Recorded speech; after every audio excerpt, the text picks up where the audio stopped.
Voltando ao assunto da síndrome do refluxo esofágico, o que nós podemos ter na prática diária, clínica e com muito fácil acesso hoje em dia é a endoscopia. A endoscopia é considerado o padrão e o primeiro exame para que, quando você tem a suspeição de síndrome do refluxo, você realize no paciente, procurando o quê? Sinais de agressão à mucosa esofágica. E, eventualmente, isso pode ter gradações. Então, existem famosas classificações, a mais comum é a classificação de Los Angeles, que coloca a esofagite em 4 graus, né? Grau A, B, C e D. Na verdade, esses graus dependem do quê? O tamanho da lesão que o refluxo provoca. Então, passa-se uma erosão simples até uma erosão ocupando toda a circunferência do esôfago, que seria o grau 4.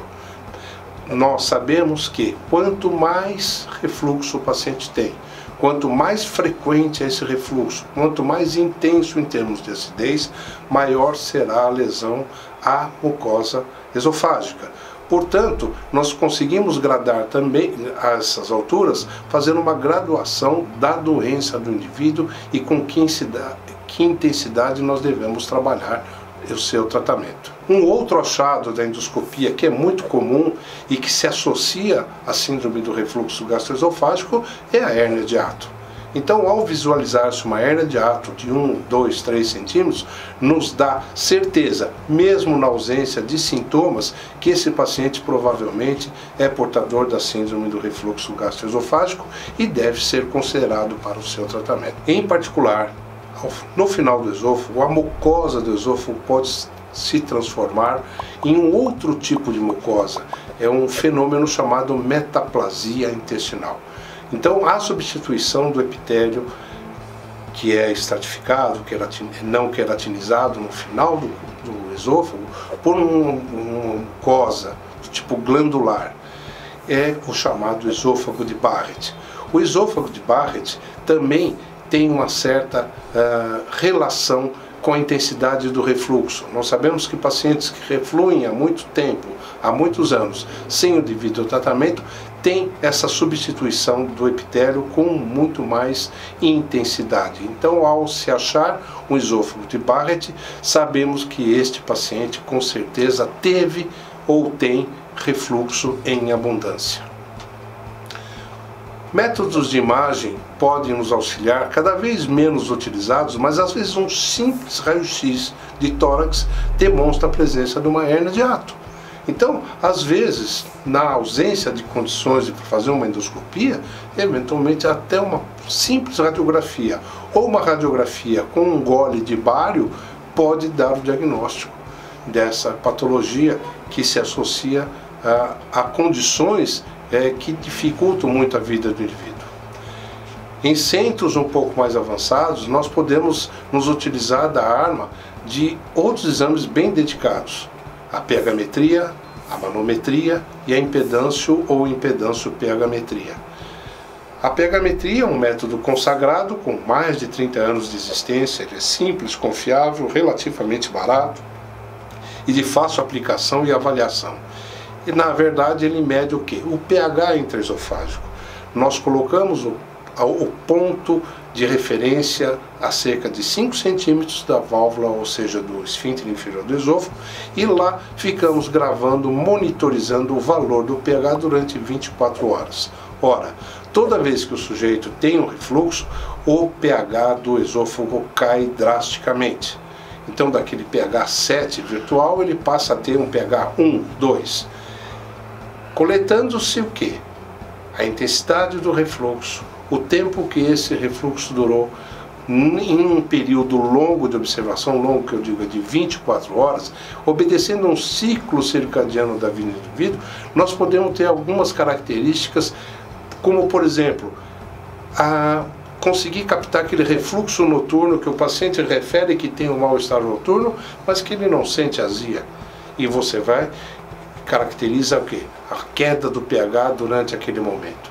O desconforto do exame é relativo, porque tem um fiozinho que sai pelo nariz, mas ele tem o quê? A contrapartida, que é o conhecimento. As principais indicações da pH-metria não são só porque o sujeito tem síndrome do refluxo suspeita, mas ela principalmente se baseia nos pacientes que têm sintomas atípicos e que não têm um sinal endoscópico. Ou seja, faz endoscopia, não tem esofagite, você suspeita ainda da presença da síndrome do refluxo, fará uma pH-metria. Pode também fazer no seguinte sentido: você fez a suspeição, tem esofagite na endoscopia, mas o paciente não melhora com o seu tratamento. Não melhora, você quer saber o que está acontecendo, você pode fazer uma pH-metria na vigência do tratamento para ver se esse tratamento está eliminando o refluxo desse indivíduo. É possível também você avaliar o resultado cirúrgico desse paciente, ou seja, após uma cirurgia anti-refluxo, você fazer uma pH-metria para mostrar e demonstrar ao paciente que essa cirurgia está sendo eficiente. Outro método utilizado, que é associado para a avaliação da síndrome do refluxo, é a manometria esofágica. Ela tem como função principal avaliar a estrutura do esôfago. Então, como foi dito em módulos anteriores, o processo de deglutição, o processo de transporte do esôfago e o processo da passagem do conteúdo do esôfago para o estômago tem a ver com função, e a manometria avalia a função contrátil, a função de relaxamento dos diferentes segmentos do esôfago. As características principais na síndrome do refluxo são: aquele esfíncter tem pressão diminuída, relaxada, ou então ele se relaxa mais vezes do que deveria, nós chamamos de relaxamentos transitórios.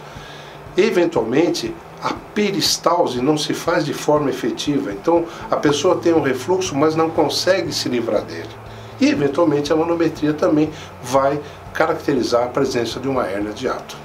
No comecinho dos anos do século XXI, na verdade, surgiu um novo velho exame, que é baseado na impedância. E a impedância aliada à pH-metria se tornou um método útil para explicar por que pacientes que tinham sintomas de refluxo não tinham refluxo ácido. Foi cogitada a hipótese desses pacientes terem refluxo de um conteúdo neutralizado, com pH neutro, e portanto a pH-metria não seria capaz de detectar.